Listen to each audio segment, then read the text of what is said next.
Hi, everybody, and welcome to another Kalicube Tuesdays. This is a Kalicube Tuesdays special, and for once, it's before the Kalicube Tuesdays normal, and it's live, and it's with Teodora Petkova, who is one of my favorite people. And as I understand it, a lot of people know, love, and respect Teodora for her smartness and delightfulness. Welcome, Teodora. Thanks for having me. I'm very happy that I'm here and we're going to, I hope, live up to all the promises we made in our shares.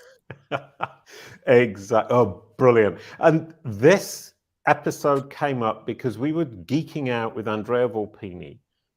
And it occurred to me, and then we had a conversation about how much do we as geeks get caught up in the geekiness of what we're talking about and forget about the people who are on a different planet, a different world, who are our clients, who have no idea what we're talking about and are still trying to deal with day-to-day problems. Yeah. When we conceptualized this talk, I think a month went by after that. So it fermented in me. I mean, it grew into something in a different understanding. Oh, So I know exactly what I want to do today. oh, brilliant! Because I don't. All right. Don't worry. I'll lead you. You've got I'll me lead you. covered. Yeah. We'll walk with our eyes closed so Brilliant. that we can see better. You So have the an title, intro and I have an intro question. So go ahead. brilliant. You're Okay, so we're talking about search within before you geek out, which is a very mysterious title. I yeah. think I know what it means, at least for me. It means something different to you, means something different to everybody else in the audience. But I need to start with the song. A quick hello, and we're good to go. Welcome to the show, Teodora Petkova. Now you can ask your question. I'm very intrigued. All right. Because I really want us to be useful for the people who are watching. Yes. And I think in the process of trying to share content related to this episode, we ourselves clarified our messaging, our Ooh, framing. And this is the first takeaway for content and for not geeking out. What is this that you want to say? Can you say it today? No, you can't. All right, write an ugly draft and then try tomorrow. I mean that that's a conceptual tool we have forgotten about, which is called thinking. oh, and that's really brilliant because I didn't know you were going to say that. And we've had conversations the last 2 weeks with the Kalicube team, and I have told them you have to take time to think. Every Yes. day, you need a certain amount of time, 15 minutes, maybe 30 minutes, just to think about what you're doing. And that's paid time. It's not time outside of your work, it's time within your work because when you think and process and understand, you move forwards. And as you rightly say, learning isn't today I learn A to Z. It's today I hear A to Z, tomorrow I learn A to B, after tomorrow I learn B to C, and so on and so forth. And learning is an understanding and getting to grips with what you're trying to explain, what you're trying to say, is a hugely difficult and time consuming experience. Yes, and it's iterative. Iterative. Ooh. Am I pronouncing that right? Yep, iterative, I understood it Iterative. 100%. Okay, so you need to be, and this is hard in a corporate setting, you Yep. need to be okay with uncertainty because the moment you Ooh. think you don't know, and then you go further. And that needs to be um, backed, or what's the word for that? You need to do that in the community you're thriving in. That is you need to think out loud, what we all do on the web many times with blogging. Question. Thinking out loud for me means that I'm talking to you and this is live and I just say what I think. And there is no filter, there is no take backs. But when we publish online, we think and overthink. So it isn't so much thinking out loud, it's planning what we are perceived to be or what we are perceived to be saying. Okay, that's different for me, and that's cool. That's Right. lovely. This is what I also wanted to share, our zest for recipes. I really don't have a recipe how to be true and authentic. Everybody has their own recipe which they can live up to. Meaning, can you sustain that authenticity you are projecting, or are you really authentic in your communication, even in a corporate setting? Because there are people behind these corporate tweets. Are you able to listen to your people, your internal marketing communications, and then translate that into super nice tweets that engage? Sorry, go ahead. No, my question, I've got multiple questions all of a sudden. Number one is, how much do the people behind the tweets think about the corporation and the corporate voice, and how much are they just saying what they think will keep their job? The second part, I didn't. Well, a lot of people are simply saying, what do I need to say in order to retain my job or get promoted? All right. So I think for all of us, there's a balance when we speak. I mean, you say at the bottom of your emails, stay true. And that means that you're just saying, this is what I think, and if you're on board, come along. And I've got a friend here in Sommier called Etienne, who is exactly the same. And it's a wonderful approach, but in a corporate environment, that's difficult to maintain because the corporation expects you to be representative of them and not stay true to yourself. Okay, that's a nice frozen concept you have. let's melt it. Oh, brilliant. First, corporations can no longer afford to wave corporate flags. Yes, they can on the web, because this is our web. This is the beautiful web we all own and we all garden, despite the deluge of by now AI powered, super cool, cutting edge, whatever. So branding in a networked world is different. And I'm seeing corporate communication, which is, let's not use the word corporate because there is connotation to it. Let's use organizational communication. Right. So there is, I think a lot of people realize that organizational communication takes people, meaning you cannot design a message and then start to communicate it and expect it to stay the same. So two-way communication is something that marketing communications people understand, both the research and the practices. Where is the personal element? Even in the curation. And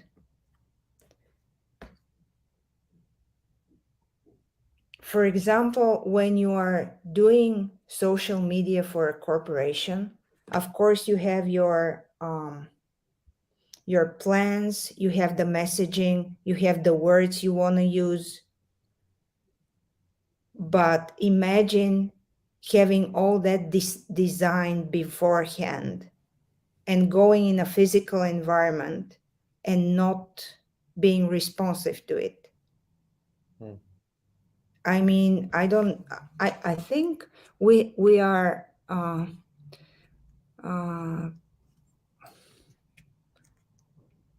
the world is changing, the world even of corporations, because the web is disrupting everything. Yet still, yeah, and it disrupted everything 25 years ago when I started, and it's been pretty disruptionless for me for the last 25 years. And this, for me, is a new world where all of a sudden geekiness is taking over. And my first reaction to saying, well, how are we going to manage the corporate voice is to say, let's create a chatbot on all of the stuff we've published, and then get everyone to use the chatbot, and then it will give the corporate voice. And I'm geeking out, and all of a sudden I think, well, but that's not people, that's a bot. Yes, exactly. The sentence itself, managing corporate voice, is from the. I'm feeling very unfrozen, if I might say so. All right. If you may continue, sorry. Corporate voice. It's a, let me throw that word for the conceptual geeks there. It's a, I'll write it in the chat. Maybe you can pronounce it better. It's called heteroglossia. It's from, think of it as a polyphony. Polyphony. Is this the word? A polyphony. Yeah, I'm not actually better at these complicated words than you are in English. All right. Heteroglossia sounds right. The idea is that, and that's deep research into dialogue, my favorite thing. The idea that an organization has many voices. And if we're talking and geeking out about the latest tools, let's talk about the latest semiotics and semantics research. That is, the corporation, the organization has many voices. This is what heteroglossia means. So there are many people, or many even internal teams, communities, units. They create vocabularies. And the idea that there is a monolithic voice and you can manage it sets you on the wrong foot. Right. I mean, you start with legacy. And we're not in a legacy communication scenario. Right. Sorry. And one thing that strikes me about Kalicube is I was all on my own for so long, for 6 years. And my voice was Kalicube's voice. And then I got a team with Katrina, Joanne, Marianne, Bernadette, now Abigail as well, who were communicating on behalf of Kalicube. And they started off basically just repeating what they thought I would say. And now the Kalicube voice is very much what they would say. And I said, and you're right to point it out, I was saying, let's manage that. And in fact, it's not manage it. It's that this team, the social media team, the newsletter team, and the team that write content are communicating a voice that is independent of anybody in the company. Yeah. What you can manage, though, is your internal communications, where you reach mutual understanding and co-orientation. This is what you can manage. And here's a question from Ruby Ross: is different voices for different corporate requirements?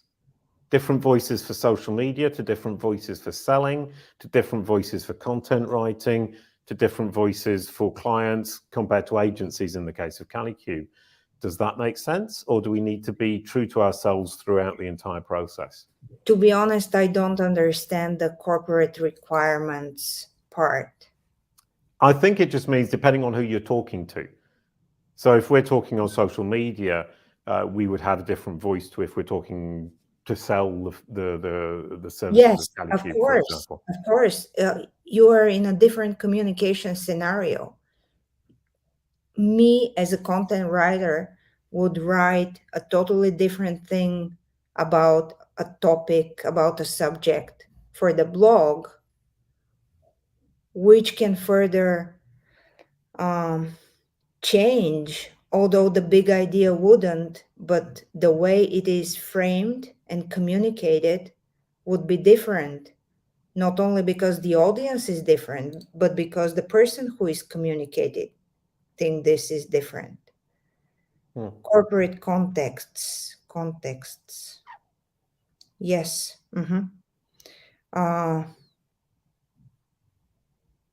For me, these are super rich sources for thought leadership, because this is where I find gaps. This is where I find people believing that they should sound corporate, or believing that they should not be straightforward with the communication. And again, you cannot resolve this ad hoc. You need to have a lot of dialogues in between departments. And this is super hard in a corporate setting.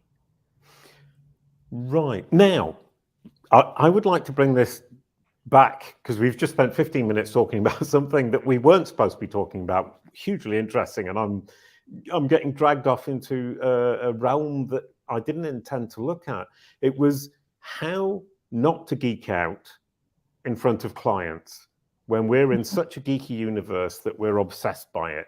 And Yes. one example is this, and it's what I prepared today, is my first reaction to having you on the show was to geek out.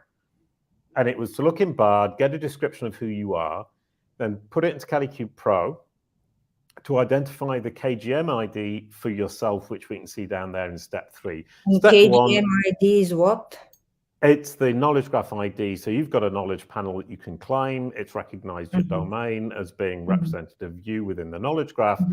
But my immediate reaction to having you on the show was say, let's ask Bard to describe who you are, figure out how Google then understands you by reverse engineering it, and then showing you the knowledge panel. Now, I find that a lot of fun. I find it hugely interesting, but that's where my clients switch off. They go, I don't care. How can I marry the two together? How can I continue geeking out and actually still sign the clients, because they get so bored with my geekiness? How do you, there is another quote comes to mind. You don't teach people to build ships. You instill in them the desire to explore the immensity of the ocean. Ooh. Who's that from? I think it's attributed to Exupery, but I'm not sure. Because, I mean, that's teach them to fish to a completely new level. Teach them to look at the ocean and see food. Yeah, but the thing is, their ocean, they know their ocean. All they want is connect to people. Ooh, I like that. And that shiny thing we can show with the tools and stuff, that might come at a different stage of our relationship.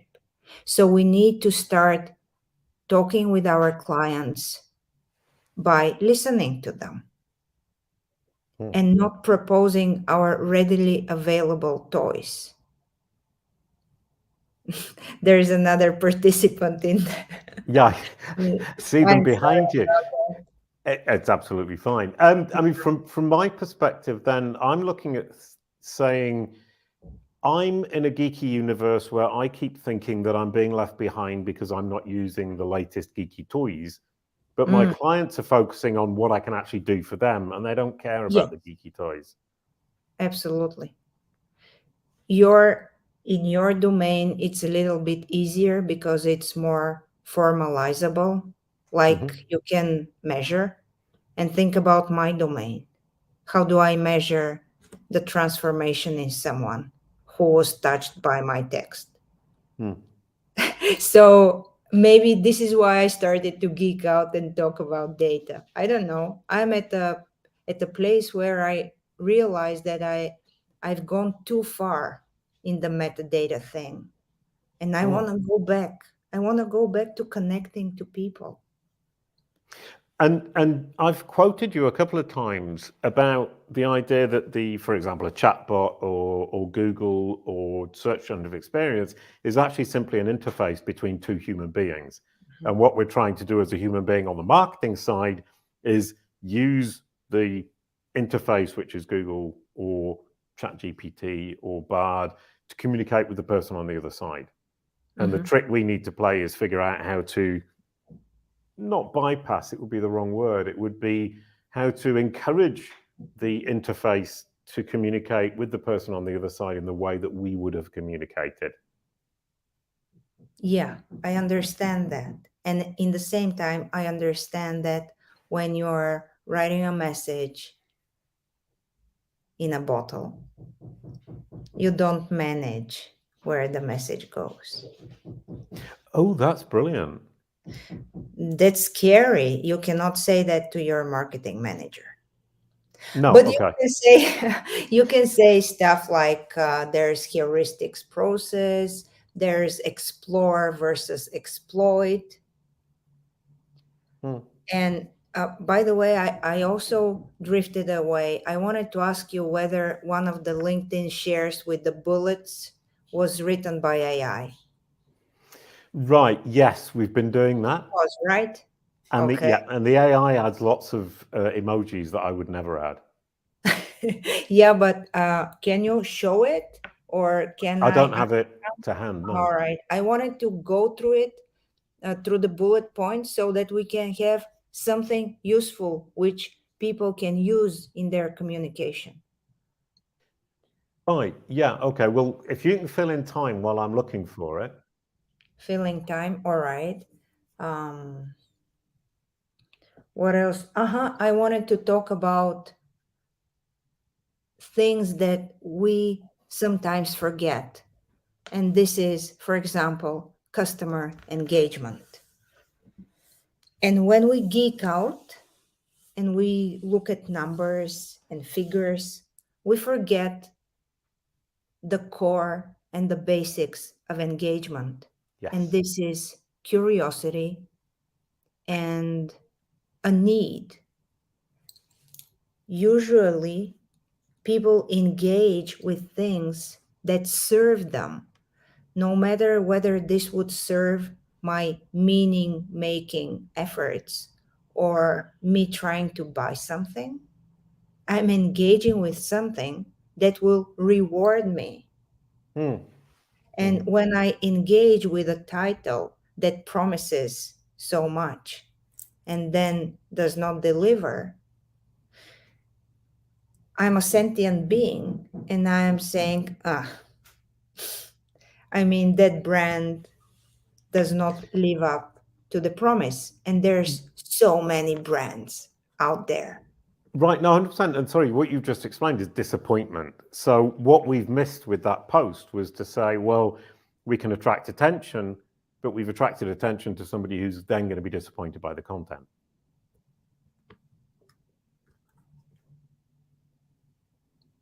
And I can't find the post, I'm afraid, so I can't actually show you. But we, like every other company who's in the geekosphere, which I'm now going to call the geekosphere, have been caught up in the idea that we can save time, make things better, but we're also getting caught up in we're going to end up sounding like everybody else. We're going to attract people who are then going to be disappointed, and we're going to end up with a very passive, uninteresting voice that will certainly be understood by the bots, but will not be attractive to our audience. And I think that's a huge mistake that a lot of us are making. Yeah. And also, absolutely, this is where we touch to the idea of differentiation. And that touches to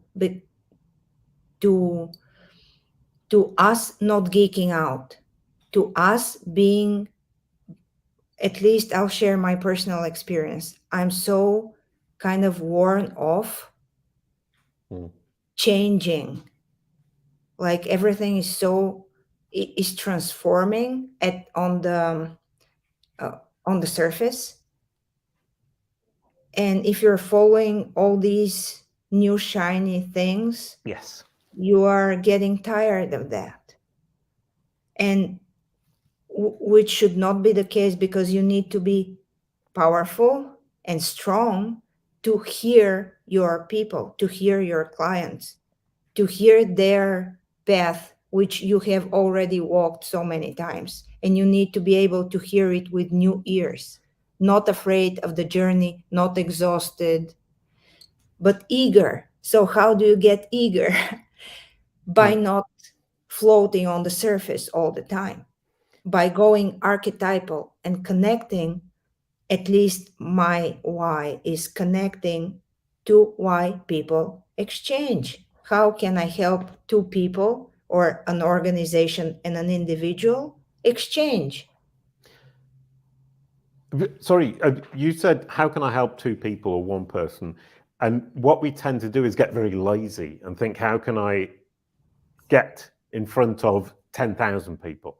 Yes. And that laziness is driven by the simplicity or the seeming simplicity of the geekiness that we can say we can produce all these social media posts, we can produce all this content.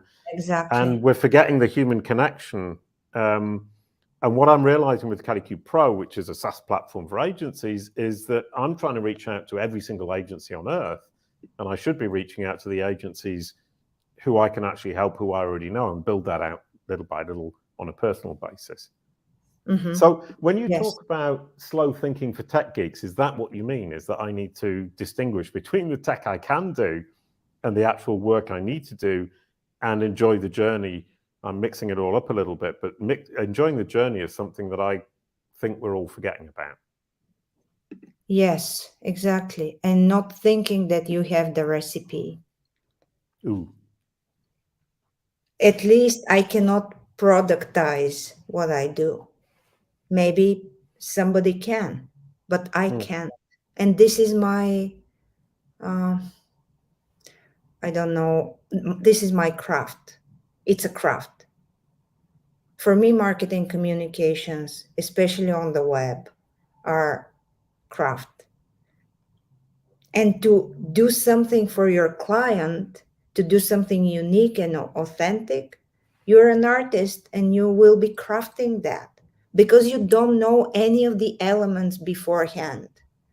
Yes, after that exploratory process, we can get the power of so many tools and do stuff, but the very conceptual work is thinking and exchanging. Example, you go to your client and you don't talk to them about metadata and what else, content roadmaps. You talk to them about their business, about what they want to do, and try to understand, are they ready to do what you are offering? Right. And I suspect a lot of them aren't ready to do what I'm offering. And I'm trying to bully them into doing what I think is good for them. And I should be asking them, what are you looking for? What are you trying to achieve? Where are you today? And then adapt my message to where they're at and what they're looking to do. And you talk about art, and I 100% agree with that. But the clients I talk to are saying, we want science, data, proof. I'm looking at my competitor, and your artistic appreciation of what might or might not be done has no value. I hear what you're saying. And at the same time, we're getting back to differentiation. How are you going to differentiate from all the descriptions, which, by the way, brackets here, I felt that this is AI generated. Yes. I mean, I didn't know that, but it was so sleeky and so perfect this was not born out of the desire to connect. Ooh, I like that. Well, I don't like it because you've just caught us out. But we're not going to end up. We're not going to end up in a situation where there's so much of this stuff out there that we become so used to it that we fail now. In the future, people will fail to see the difference because the world is going to move towards that sleek, boring, passive presentation, which is frightening. It is, but we should not forget that there is time and place for craft, and there is time and place for transaction. I want to buy it. I want to see the benefits. Let's do it. So we need to, at least in my work, I differentiate communication that you need to have, which is like the basics, and then communication that does not serve transactions and readily available meaning exchange, but rather communication that serves the exploration. That's called, I guess, finding new business value. I mean, we can translate all that into sleeky words, McKinsey words, which is cool. But do we need that? How are we going to change? How are we going to do our job better if we are in the industry age where you just produce? And I think that's an incredible word, produce, because that's what we're ending up thinking we need to do. And what we've done is built Calibot, which is trained on about 1 million words of what I said or what I've written. So it comes up with some pretty good stuff. But then Leanne, who is the content overseer, let's say, says, I'm rewriting all of this stuff because it doesn't have a voice. It doesn't have the personality that it needs. And I find that I get something out of Calibot, I read it and I fall asleep halfway through. And I have to rewrite it to retain my own interest in what I've actually already said that has been reproduced by the machine. And I think we're lazy once again, and we think, oh, let's just put it out there. It doesn't matter because nobody else cares. But they do. Yeah. Yes. And my next question is actually, I talk about toggling your universe, which I've only been talking about since we talked about it a month ago. But for me, I've got this geek universe where I'm hanging out with Andrea Volpini, Corey Gabor, talking about all this geeky stuff. And then the business universe where I'm serving the clients and trying to talk to them in a business language that makes sense to them with their company. And I'm trying to toggle between the two. And I don't think I'm schizophrenic. So I find that quite difficult. It is difficult switching. What's the solution? Tell me the solution. That was the point of the show. The solution to switching contexts. Yes. Being aware of how you want to change the world. Ooh, right. At least this is my thing. I mean, I'm trying to always get back to why I do my work. And does it really matter? I don't want to do work only for money. No. I want to pave paths.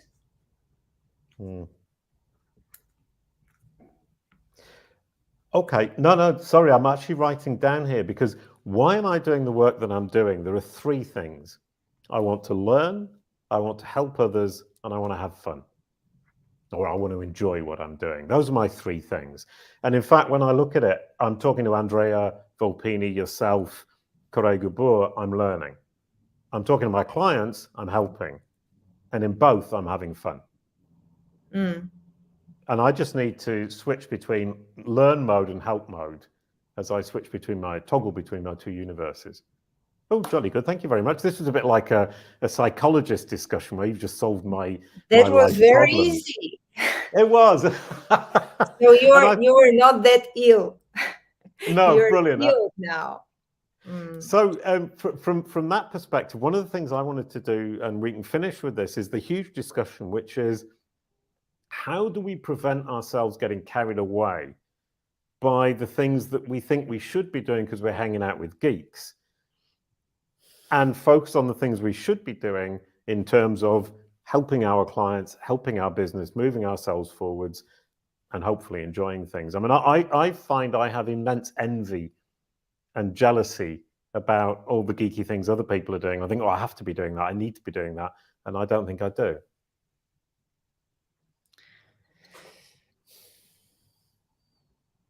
That brings me to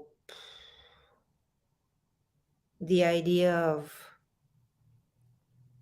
technology as an idol. Oh. And this shouldn't be the idol. The idol is human connection. And we don't often talk about that, even in between us. Human connection, heck. Like the reason you go to a jazz concert and you don't play that at home, it's because we're humans. And the same goes for marketing.